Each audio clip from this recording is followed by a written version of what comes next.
أعوذ بالله من الشيطان الرجيم. بسم الله الرحمن الرحيم. ألف لام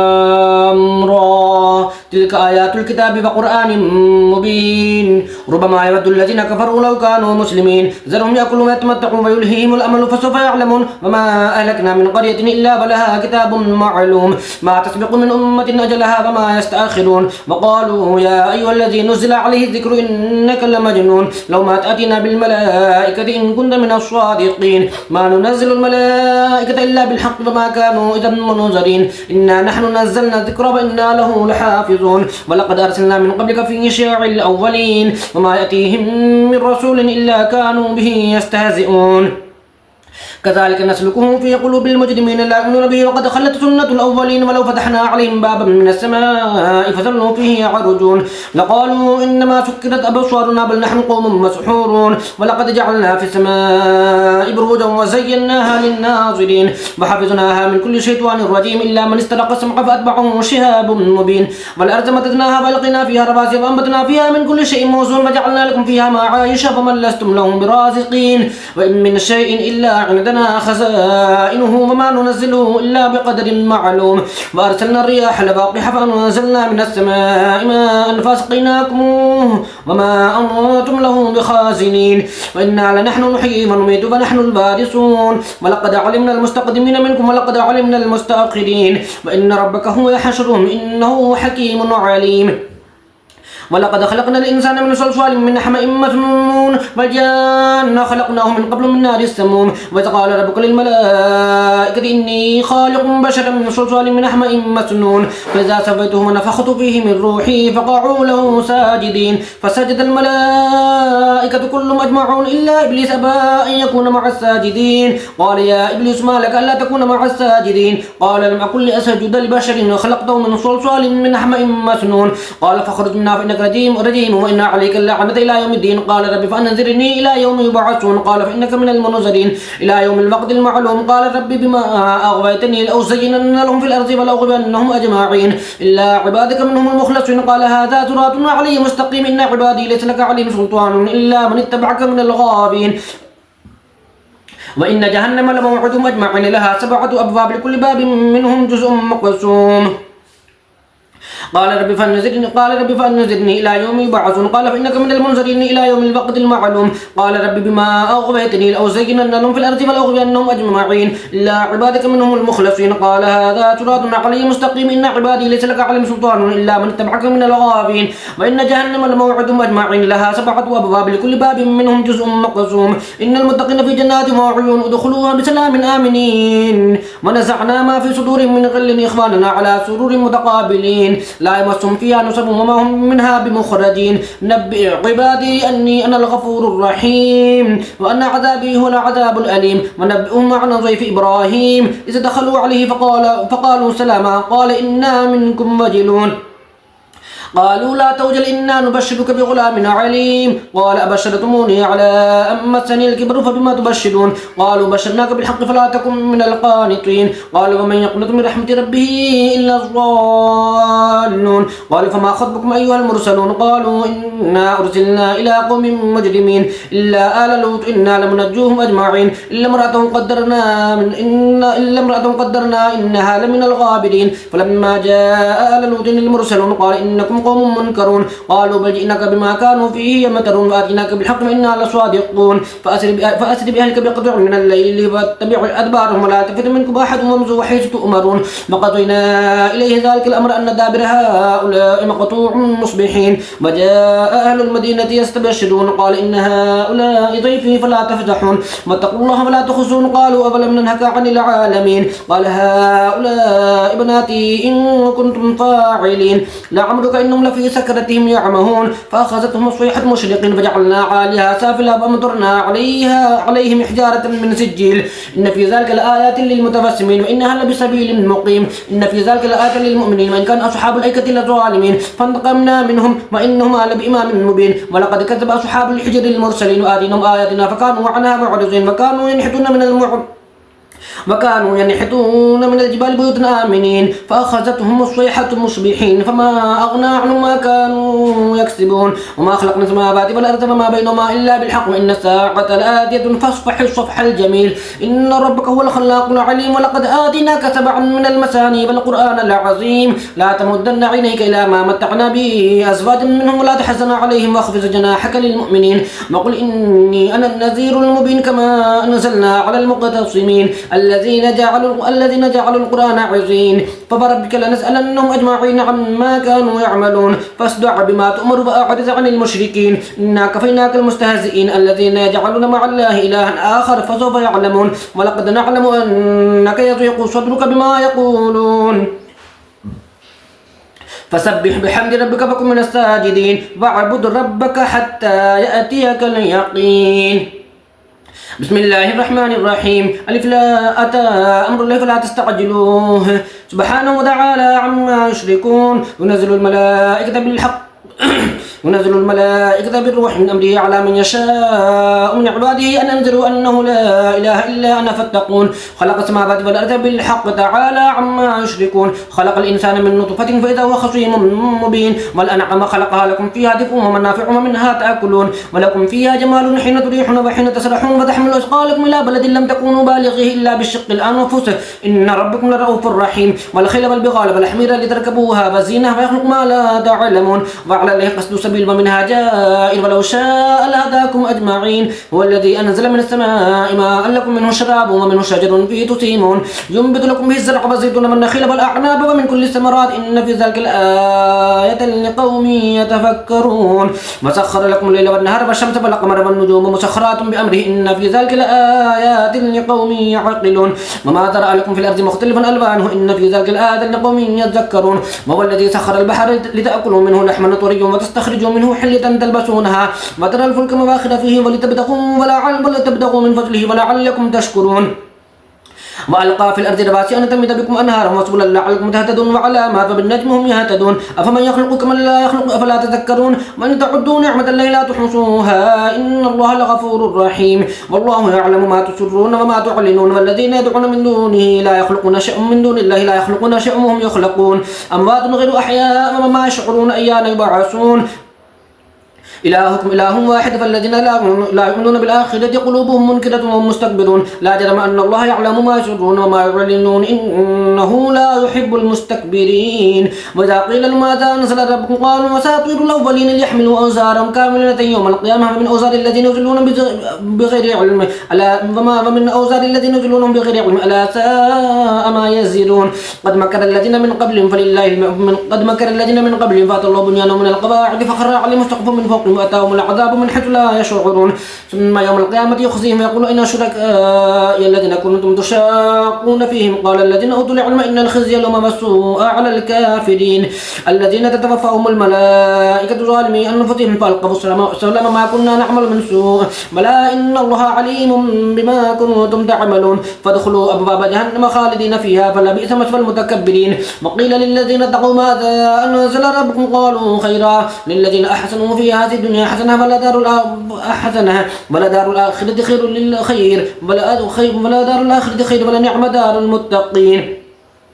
جنات عدن يدخلونها تجري من تحتها الأنهار لهم فيها ما يشاءون كذلك يجزي الله المتقين الذين تتوفاهم الملائكة الطيبين يقولون سلام عليكم ادخلوا الجنة بما كنتم تعملون هل ينظرون إلا أن تأتيهم الملائكة أو يأتي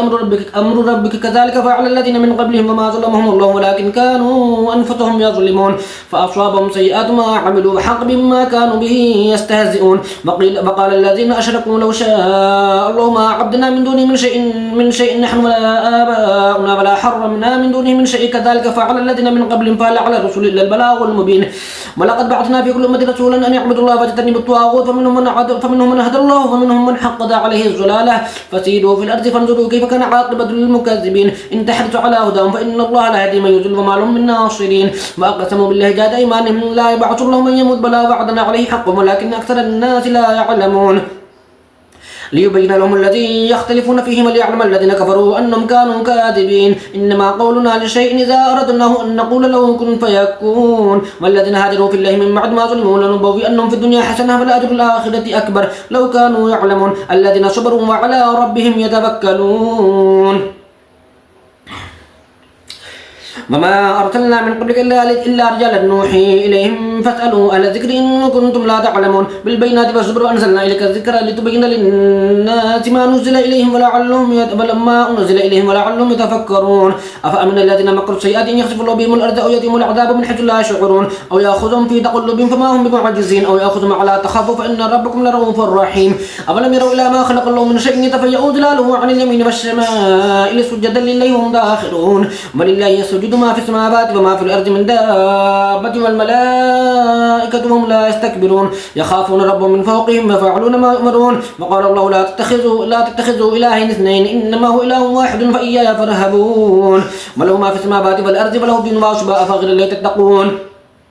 وما بكم من نعمة فمن الله ثم إذا مسكم الضر فإليه تجأرون ثم إذا كشف الضر عنكم إذا فريق منكم بربهم يشركون ليكفروا بما آتيناهم فتمتعوا فسوف تعلمون ويجعلون لما لا يعلمون نصيبا مما رزقناهم تالله لتسألن عما كنتم تفترون ويجعلون لله البنات سبحانه ولهم ما يشتهون وإذا بشر أحد بالأنثى ظل وجهه مسودا وهو كظيم يتبارى من القوم من سوء ما بشر به أيمسكه على هون أم يدسه في التراب ألا ساء ما يحكمون للذين لا يؤمنون بالآخرة مثل السوء وللذين لا يؤمنون بالآخرة مثل السوء ولله مثل الأعلى وهو العزيز الحكيم ولو يأخذ الله الناس بظلمهم ما ترك عليها من دابة ولكن يؤخرهم إلى أجل مسمى فإذا جاء أجلهم لا يستأخرون ساعة ولا يستقدمون ويجعلون لله ما يكرهون فتصف ألسنتهم الكذب هذا حلال وهذا حرام لتفتروا على الله الكذب إن الذين يفترون على الله الكذب لا يفلحون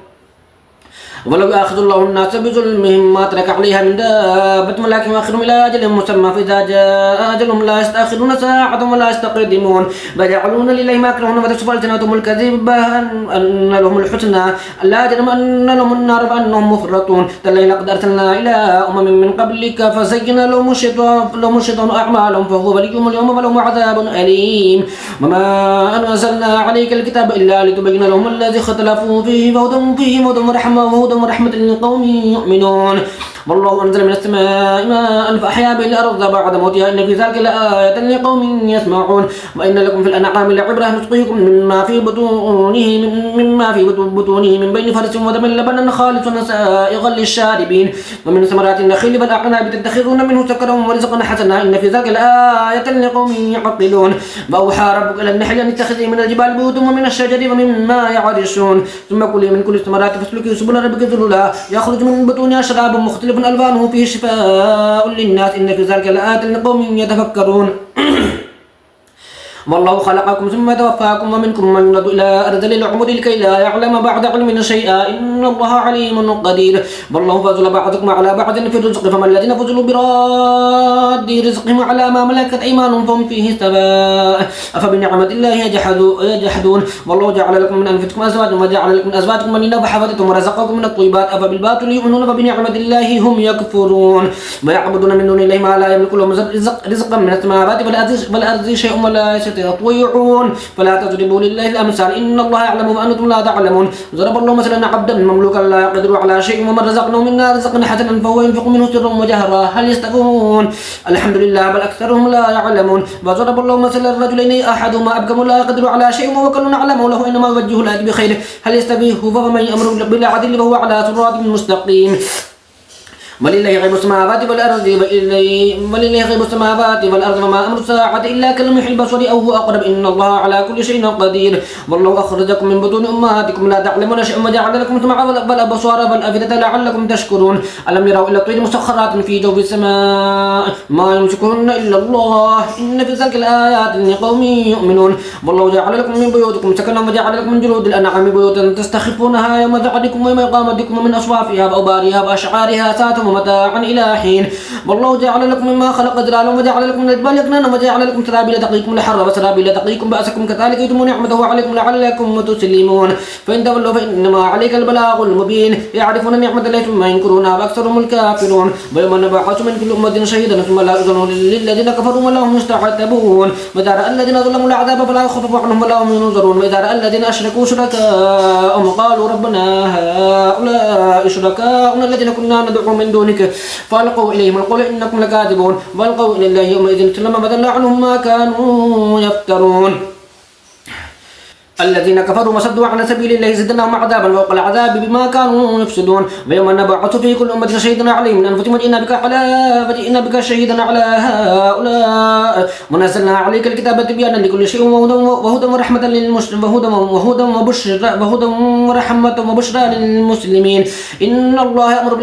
بالعدل والإحسان وإيتاء ذي القربى وينهى عن الفحشاء والمنكر والبغي يعظكم لعلكم تذكرون وأوفوا بعهد الله إذا عاهدتم ولا تنقضوا الأيمان بعد توكيدها وقد جعلكم الله عليكم كفيلا إن الله يعلم ما تفعلون ولا تكونوا كالذين نقضت غزلها من بعد قوة أنكاثا تتخذون أيمانكم دخلا بينكم أن تكون أمة هي أربع من أمة إنما يبلوكم الله به فلا يبينن لكم يوم القيامة ما كنتم فيه تختلفون ولو شاء الله لجعلكم أمة واحدة ولكن يضل من يشاء ويهدي من يشاء ولا تسألن عما كنتم تعملون ولا تتخذوا أيمانكم دخلا بينكم فتزل قدم بعد ثبوتها فتذوقوا السوء بما صددتم عن سبيل الله ولكم عذاب عظيم ولا تشتروا بعهد الله ثمنا قليلا إنما عند الله هو خير لكم إن كنتم تعلمون ما عندكم ينفد وما عند الله باق ولنجزين الذين صبروا أجرهم بأحسن ما كانوا يعملون من عمل صالحا من ذكر أو أنثى وهو مؤمن فلنحيينه حياة طيبة ولنجزينهم أجرهم بأحسن ما كانوا يعملون فإذا قرأت القرآن فاستعذ بالله من الشيطان الرجيم إنه ليس له سلطان على الذين آمنوا وعلى ربهم يتوكلون إنما سلطانه على الذين آمنوا وعلى ربهم يتوكلون إنما سلطانه على الذين يتولونهم والذين هم به مشركون وإذا بدلنا آدم مكان آدم والله أعلم بما ينزل به قالوا إنما أنت مفتر بل أكثرهم لا يعلمون قل نزله روح القدس من ربك بالحق ليثبت الذين آمنوا وهدى وبشرى للمسلمين ولقد نعلم أنهم يقولون إنما يعلمه بشر لسان الذي يلحدون إليه أعجمي وهذا لسان عربي مبين إن الذين لا يؤمنون بآيات الله لا يهديهم الله ولهم عذاب أليم إنما يفتري الكذب الذين لا يؤمنون بآيات الله فأولئك هم الكاذبون من كفر بالله من بعد إيمانه إلا من أكره فقلبه مطمئن بالإيمان ولكن من شرح بالكفر صدرا فعليهم غضب من الله فلهم عذاب عظيم ذلك بأنهم استحبوا الحياة الدنيا على الآخرة وأن الله لا يهدي القوم الكافرين أولئك الذين طبع الله على قلوبهم وسمعهم أبصارهم أولئك هم الغافلون لا جرم أنهم في الآخرة هم الخاسرون ثم إن ربك للذين هاجروا من بعد ما فتنوا ثم جاهدوا وصبروا إن ربك من بعدها لغفور رحيم يوم تأتي كل نفس تجادل عن نفسها فتوفى كل نفس ما عملت وهم لا يظلمون وضرب الله مثلا قرية كانت آمنة مطمئنة يأتيها رزقها رغدا من كل مكان فكفرت بأنعم الله فأذاقها الله لباس الجوع والخوف بما كانوا يصنعون ولقد جاءهم رسول منهم فكذبوا فأخذهم العذاب وهم ظالمون فكلوا مما رزقكم الله حلالا طيبا واشكروا نعمة الله إن كنتم إياه تعبدون إنما حرم عليكم الميتة والدم ولحم الخنزير وما أهل لغير الله به فمن اضطر غير باغ ولا عاد فإن الله غفور رحيم ولا تقولوا لما تصف ألسنتكم الكذب هذا حلال وهذا حرام لتفتروا على الله الكذب إن الذين يفترون على الله الكذب لا يفلحون متاع قليل ولهم عذاب أليم وعلى الذين هادوا حرمنا ما قصصنا عليك من قبل وما ظلمناهم ولكن كانوا أنفسهم يظلمون ثم إن ربك للذين عملوا السوء بجهالة ثم تابوا من بعد ذلك فاصلحوا إن ربك من بعدها لغفور رحيم إن إبراهيم كان أمة قانتا لله حنيفا ولم يكن من المشركين شاكرا لأنعمه اجتباهم وهداهم إلى صراط مستقيم وآتيناهم في الدنيا حسنة فإنهم في الآخرة لمن الصالحين ثم أوحينا إليك أن اتبع ملة إبراهيم حنيفا وما كان من المشركين إنما جعل السبت على الذين اختلفوا فيه إن ربك لا يحكم بينهم يوم القيامة فيما كانوا فيه يختلفون ادع إلى سبيل ربك بالحكمة والموعظة الحسنة وجادلهم بالتي هي أحسن إن ربك هو أعلم بمن ضل عن سبيله فهو أعلم بالمهتدين وإن عاقبتم فعاقبوا بمثل ما عوقبتم به فلئن صبرتم لهو خير للصابرين واصبر وما صبرك إلا بالله ولا تحزن عليهم ولا تك في ضيق مما يمكرون إن الله مع الذين اتقوا والذين هم محسنون صدق الله العظيم.